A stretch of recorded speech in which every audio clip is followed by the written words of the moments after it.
through some technical tips when creating for Story City. And our first set of tips are location-based tips. So, are your locations greater than 50 meters apart? I know I harp about this a lot, but if not, the app won't trigger properly because you can't guarantee that the participant has a phone with a good GPS. So if it is essential that locations are super close together, it is possible not to turn the location on in the first location for location 2 and to instead hyperlink to location 2 via internal app pages. But I don't recommend that you do this any more than once or twice within a story. Kind of defeats the purpose and the magic of being able to just walk and have the next part of the story appear. Are the choices that you have in the choose your own adventure narratives in opposite directions? Because if you choose to go to choice A, but the route takes you within 50 meters of choice B, then you are going to trigger choice B instead of choice A, and the reader is going to end up being incredibly confused and a little bit annoyed because we specifically built it into the app that there is no back button. You have to go back to the start of the story to be able to restart it. And the reason why we do that is because we want the choices that people make to mean something.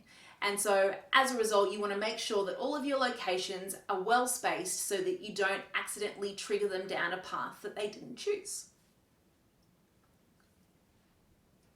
If a participant were to go from the start to the end of your walk or the start to the end of a branch in your Choose Your Adventure, have they walked more than 1 kilometer?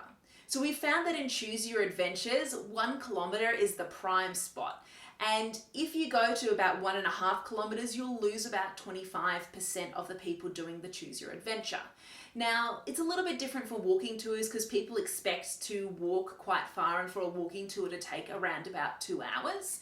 However, we have found that generally with a walking tour or one of those linear poetry trails, that the most that people will walk is about 2.5 kilometers. So make sure that you are trying to keep within that range so that you don't start to lose people in your experience.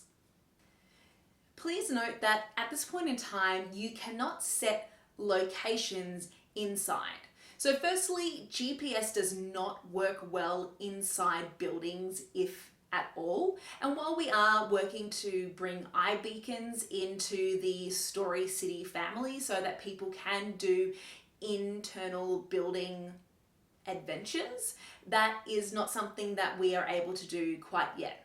And secondly, if yours is an outdoor adventure walking through the streets, you can't guarantee with your story available 24/7 if that building is actually going to be open. So if they're not there during the opening hours of that building, then they can't see everything that you're describing. If they have to stand outside while you are describing what is happening inside, it actually separates them from the action and it isn't able to fulfill that mandate of being locative. So make sure that you bring the action from in the building outside rather than outside in. Now, some storytellers have previously tried to include public transport as part of their narrative, and you can do that, but normally only if that transport is free or incredibly cheap. Otherwise, most people won't bother to follow that pathway.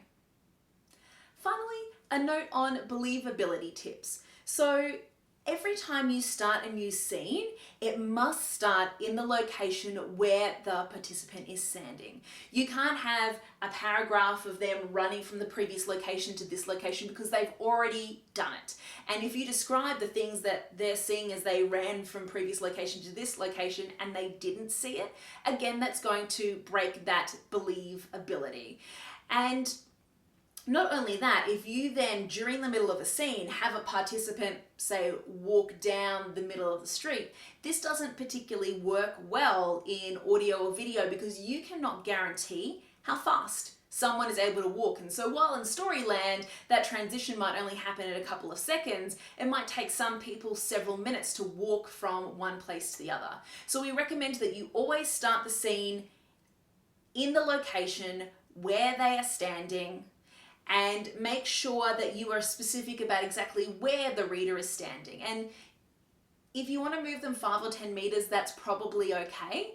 But again, generally you want them to be having the action in the spot where they're standing. And at the very least, it will limit liability and insurance issues where you don't have people trying to pay attention to their phone and walking at the same time and tripping and breaking an arm or something.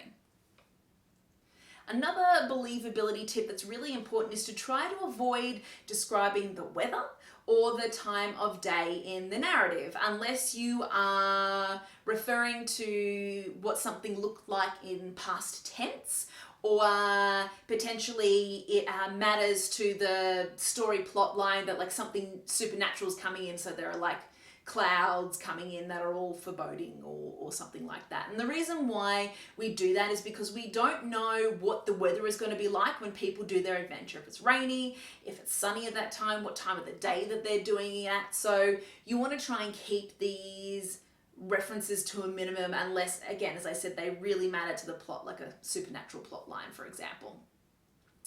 Now, the final tip that I have for you in this video is there something of interest there in that location, visually or historically? Because if not, it is unlikely people will use your story to explore a city.